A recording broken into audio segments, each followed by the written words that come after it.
Black Issues Forum. I'm Kenya Thompson. Artificial intelligence, or AI, will be the most transformative tech over the next 10 years, knowing us better than even human beings can, and they'll be able to use that information in very interesting ways. AI can now mimic speech, translate languages, diagnose cancers, and even play games. We're seeing things that not too long ago we never thought were possible. But as with everything else as transformative as this, it's important to identify the good with the bad. To help us talk tech, we welcome our guests, Chief Brand Strategist of PR Pro Media, Pam Purifoy, and Angel Bush, founder of Black Women in Artificial Intelligence. Welcome to the show, ladies. Thank you. I'd love to hear from both of you. Angel, starting with you first. What interested you in getting involved in the artificial intelligence industry, and what's the work that you currently do? Well, thank you so much for having me. Actually, I started out trying to build a robot, and I ended up going to an event, an Internet of Things event. And during that event, I did not see a full reflection of myself. And I continue to hear that artificial intelligence is the fourth industrial revolution. And I said to myself, well, surely you can have a revolution without Black women. And so in that moment, that was the genesis of Black Women in Artificial Intelligence. And we were fully founded in August of 2020. We now have members on 5 continents, and we've developed great relationships with Amazon, Capital One, NVIDIA, Expedia, Swoon, Create Labs, and many more organizations who are committed to our vision to educate, engage, embrace, love how we infiltrate different fields. Empower Black women in the artificial intelligence sector. So we're really excited about our journey with Black women in AI. You got me excited too. Pam, I know part of your interest had a little bit to do with what Angel's doing. Tell us about how you got started. It had everything to do with Angel, actually, Kenya. I started from a place of fear. I am a longtime member of National Association of Black Journalists. And this summer, this past August, we had our national convention along with the National Association of Hispanic Journalists. I was talking on the phone with Angel one night. We are sorority sisters. And she told me that she had founded Black Women in AI. And I said, you did what? Because I have always been that person that was afraid of our artificial intelligence. I see cyborgs, I see invasions, I see all of this. I have quite an imaginative, quite an imagination. So after talking with her for a little bit, we hung up and I thought about it. I said, you know what? Maybe I should make this into a panel, because it was panel creation time for the association, for the convention. And I called her back and said, Angel, I think I want to do something on AI. I don't need to be afraid of it. I need to lean into it. And that's what I did. We won. It was selected. The panel was selected. And Angel, a person, an executive from NVIDIA, and another person from Echo Diversity, who's an expert in diversity, equity, and inclusion, was also involved in the panel. And it was very successful. And we hope to do a part 2 next year at the convention. That's a beautiful story. Angel, you talk about AI revolutionizing how we live. Talk about some of those ways so our viewers can understand what are some things that we don't recognize AI has an impact on our day-to-day. Well, some ways that artificial intelligence has revolutionized the way that we live. 3 examples that I believe that most people will be able to connect with. The first example is grocery stores. Many of us, we go into the grocery store, and about 20 years or so ago, we would go into the grocery store and there was a human that was there to scan the products, check us out, and things of that nature. But now when we go into the grocery store, there are self-checkout lanes. That's artificial intelligence, right? So it's changed the way we shop, and it's also changed the way that company does business. And so that's a real world example that most people can relate to. And also virtual assistants, whether it's Alexa, Siri, Cortana, those voice activated virtual assistants used to be our aunts or our cousins or our friends. But now we ask Alexa, how do I get A, B, or C, right? How do I get to A, B, or C, right? So those are real world examples. And the final real world example that I can give to you that most people will relate to is the recommendation systems when you're watching Netflix, when you're watching, the streaming services. There are recommendation systems that are learning what you like, right? And so when they're learning what you like, then they personalize that service. So then if you like comedy, they're going to continue to show you comedy content. And How they slowly get us used to AI. then they're going to dig deeper and say, okay, do they like stand-up comedy or do they like, movies? And is there a particular actor or actress that they're interested in? So it's going to continue to learn what you like and personalize your experience so that you can engage longer with that content. So those are 3 real world examples of how AI has revolutionized our world. Mm-hmm. And, it's funny that you mentioned that because you could have a conversation and then all of a sudden you see an ad pop up on your phone or on the television or, on a website that you're visiting and you're thinking, well, how did they know that about me? And so it's funny that you say that, there are always ears listening now that we have integrated AI into how we live. Pam, how does AI integrate in other sectors of business per se? Tells me that when you have an idea, especially in business, the best thing to do is turn your cell phone off because it's always listening. Okay. Well, I have recently, I have a client who is a poet laureate, inaugural poet laureate of Flint, Michigan, and also American Academy of Poet Laureates fellow. And she was telling me, she says, I want to get into NFTs with my work, with my poetry, and combine it with my husband's artwork. I recently, you heard about James Earl Jones has lent his voice so that he will always be the perpetual voice of Darth Vader, and AI made that possible. So even in my hesitancy, I'm having to get into it full stop to help clients further their brands and what have you. So it's my whole idea is, and what we talked about in our panel discussion at the convention was that Black and brown people need to lean into this technology because it's already here, of course. But if we need to have more people like us doing the coding and things like that so that we are represented in the facial recognition and other aspects of AI. Yeah. So. Yeah, all very true. Representation is key, and we'll talk about that in the second block a little bit more.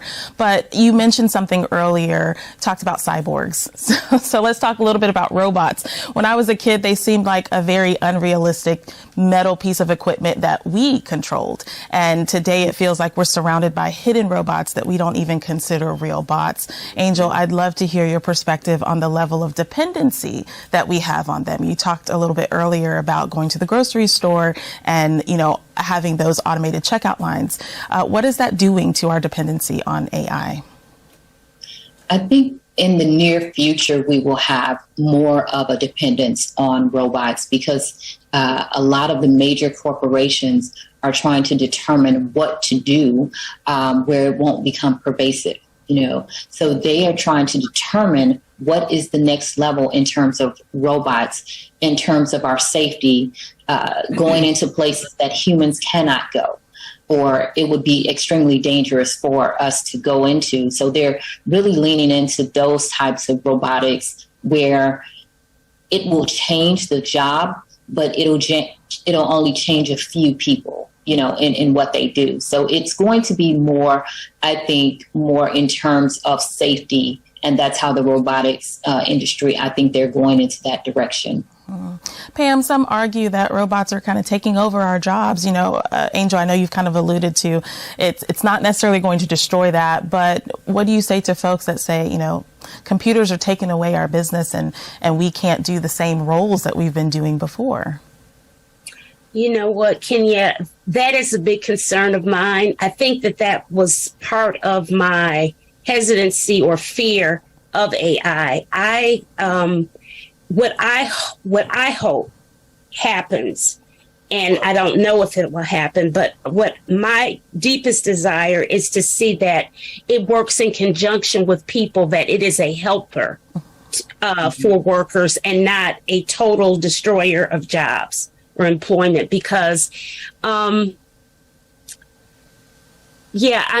the very field that I'm in, I'm a people person, and I know that they have there's AI that can write things, and the Associated Press is really trying to utilize AI in the newsroom.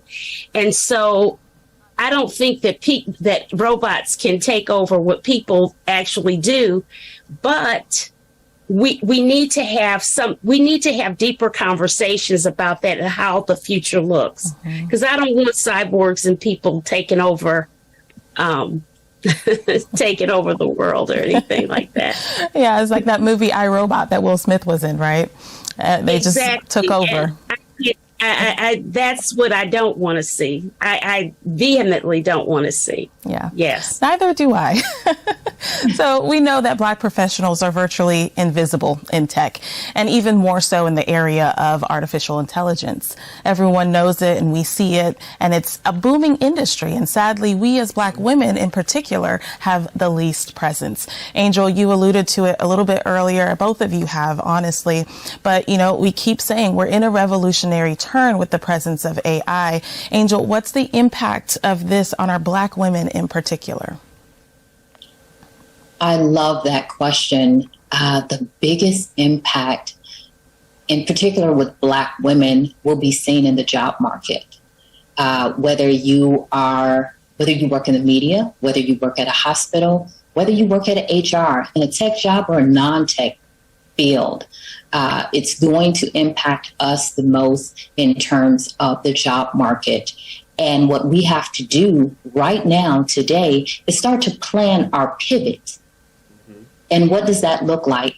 It looks like, first thing is to understand what artificial intelligence is, doing the research and understanding it's a system created to mimic our behaviors, human behaviors, as well as intelligence. So now that you know that, dive even deeper into all the different aspects of artificial intelligence. And then the next thing you have to do is do more research and find out what is happening in your industry and what is being automated and what changes are being made. And then you go to that step further and you determine what is happening in my company. And not only what is happening in my job, but what is happening 2 levels above me. Because once you find out what's happening with your supervisor and your supervisor's supervisor, then you can determine where your company is going as it relates to artificial intelligence. Sometimes changes come and we'll ask, well, why do I have to learn the power of BI? Why do I have to learn this database system? Mm-hmm. Artificial intelligence is coming. And so it's better for us to not only be engaged, but be prepared to pivot. Yeah, that's an important thing to have knowledge of, that pivoting. Pam, we know that there's a deficit in representation, but is that also reflected in pay for us? Well, absolutely, because if think about it, if you've got mostly Caucasian men doing the coding for AI and whatnot now, by the time we get into it, we're already so many steps behind. So you're not going to be paid as much because you haven't been in the game, right? And we already know the statistics about Black women in pay equity. So that's why it's even more important that we have these discussions, and that we have Angel and other people that are are experts in this subject matter at convention. That she's going to touch on other issues as well. I need at least 5 to 10 Black women per state to get involved in AI. Hear me out.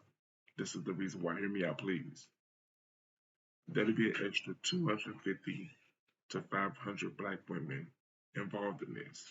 Depending on the white person that's doing the coding, it's a bigger possibility for AI technology to be biased or maybe even racist. I hate to say that, but look at the world we live in. So I need for you all to get involved. At places where Black and brown people are, to discuss these issues and to get them to lean into it and to understand, like Angel said, what is the pivot? Such as I mentioned with the Associated Press, you know, they're trying to do this writing thing and probably with editing, and so that crushes more jobs and of professionals like us who do that type of work. So we have to be ahead and not be blind to what is going on. And part of reminds me when the newspapers weren't online forever, and the internet took over, and yet they're producing the news. Right. And part of that advancement, I think, is to recognize the areas that there isn't a presence of AI. You, for example, have integrated it with NABJ, which is the National Association of Black Journalists, and understanding how journalists can participate in this revolution. Now, how important is it to be in underrepresented areas, in spaces where people don't even think that this is an industry that they could venture out into? Pam, you can answer that. Angel, I'd love to hear what you have to say as well.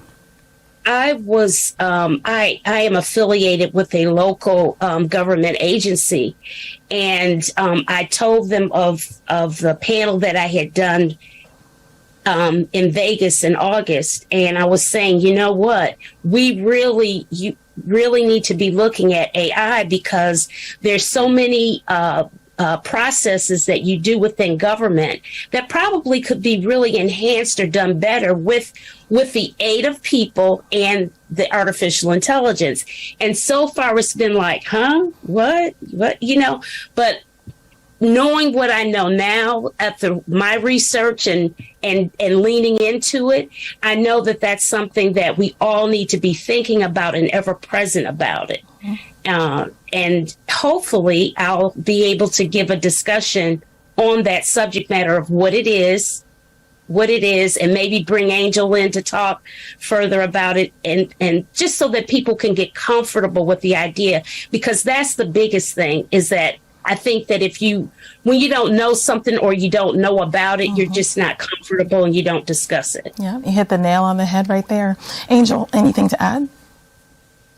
I think Pam said it wonderfully. I would go from the basis of artificial intelligence will affect your job. Just start there. We'll have to start there, because if we think, okay, well, I'm in PR, it's never going to affect me. There is a system already created that can write press releases, and I know PR people do more than that. For those in the media, those who are anchors, there is a metahuman already created in China that is doing the news. And so we have to take into consideration, how does my job change? How do I pivot, knowing what I know in terms of artificial intelligence? So again, it goes back. This is the reason why you need to learn multiple skills. Never stop educating yourself. To doing that research and seeing how it's going to affect your job, but it will affect everything that we do. Indeed. And, you know, I think what's important too is to present this to our children. Right. And I think AI plays a really interesting dual role in this, because if our children don't see themselves in the marketing, in the efforts that AI create, they're not going to see themselves in the industry either. So let's talk about that technical presence of having Black and brown children in things that AI creates in our internet, in our digital journey. Angel, I'd love to hear from you first. I love that question as well. I believe in community learning. We have to create the opportunity for the entire community to learn, whether it's a student or a parent. We have to create those opportunities. But one of the things that I did want to talk about when it comes to our presence, what often happens is we're into this, I want to be in the room. I want to be in the room. Well, we have to move beyond being in the room. I believe in diversity, equity, and inclusion, and of course, retention. And I speak about that, but I also champion power, authority, and influence. It is not enough for me to be in the room because then I'm just taking up space. If I do not have shared power, authority, and influence, because then I can't bring people in. I don't have hiring authority. I don't have a budget. I am just in the room. So we have to go beyond asking to be in the room. We have to begin to ask for shared power, authority, and influence. Because once we have those things, we can change the systems. Because if we don't, we'll continue to end up with what we currently have. And that is a broken system where you see systemic racism and things of that nature. So again, diversity, equity, inclusion, retention, but also, most importantly, power, authority, and influence. Mm-hmm. Just talking about that.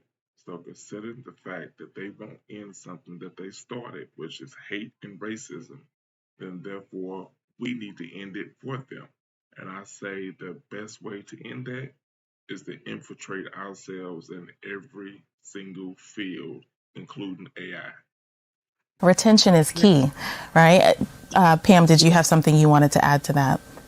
I think Angel said it best and said it all. But again, even to get to that power, authority, and influence, you have to become knowledgeable about what AI and other forms of technology are and how you are in the game, that you have skin in the game. And that's my term for power, authority, and influence. You've got to be in it. Mm-hmm. And you can't be in it if you're afraid of it.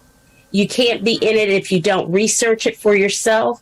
I'm even looking at ways from my experience this summer, and being affiliated with Angel, is to how I can use my business to help those corporations that are doing AI with their messaging, to the Black and brown people. I'm looking at other ways how I can use my talents to be in the game, have skin in the game to for the messaging part of this, because chances are in a lot of tech areas, I don't think that there are many of us working in that area as far as the messaging. Certainly not with the imaging and what have you. We're not in it. Yeah. Not to the degree that we should be. Yeah, and that was going to be my next point of conversation is, the importance of data and analytics, and having access to AI could prove extremely useful for social change, equitable advancements, business growth. Add on to that when we talk about social change and justice. You've said it all. I mean, look at what happened to us in the summer of 2020 and then how they were able to aggregate all of the information and data from the social media posts, furthering the social change that happened in 2020. And so likewise, in my field, I depend on the analytics that I get from social media, from Meta and what have you, and use that to further opportunities for clients. So it's also important. But again, you have to be in it. You have to understand it. You have to educate yourself of what it is and to be involved in it. Yeah. It's you can't get the power, authority, and influence unless you understand it. Indeed. Right. Yeah. Angel, did you want to add anything to that in the social justice lens? From a social justice lens, I think there are so many things that are happening when it comes to facial recognition, for example, that we have to be aware of how that's going to affect our communities in particular when we put out systems that are supposed to recognize us, but we don't clean the data and we don't input information that looks like us, images that look like us. And the labeling of the data. So, and this all sounds technical, but it's really a matter of working with the algorithms and the people in the background. And I think when it comes to social justice, we look at artificial intelligence as this magic black box. It is not magic. There are people behind the algorithm. I can create an Alexa. I have created an Alexa, and I have the specific questions I wanted to answer and things of that nature. So when it comes to social justice, we have to be very careful that we are a part of this process so that we can have good data to utilize when we're creating these systems. Yeah. A little under a minute left here, Angel. If there's a young student or parents that are watching who are looking to get themselves or their kids into AI, what's the best way they can get started? The best way to get started is really for students. There are so many organizations that are out there that are working to assist students in learning artificial intelligence. Microsoft has a great program. In terms of robotics, there is a Black in Robotics, and it's led by Dr. Carletta Berry. She does a great job in teaching students how to do robotics. And when it comes to parents, again, I believe in community learning. And so the parents can learn as well, and they can be a part of Black in AI, which is led by Dr. Timnit Gabriel. Or, of course, they can be a part of Black Women in AI. And we can have that shared experience where if the student has a question, they can go to their parent. They don't have to wait until the next day. They don't have to wait until the next week. Yeah. They can simply say, could you help me in this arena? And so I think we have to create that community of learning and those shared experiences so that we can continue to change the world. Well, thank you. Thanks. Pam Purifoy, Angel Bush, thank you both for being here with us and engaging in such an important and innovative topic. We also want to thank you for watching and invite you to. I'll say one thing that they didn't touch on. If you have any questions about getting involved with artificial intelligence, now you can go to Chat GPT. Ask. That way you can get yourself involved, and therefore we are continuing to infiltrate different fields. Please let me know what you think about this video in the comments. To me, it was very interesting, very enlightening. Let's have a conversation.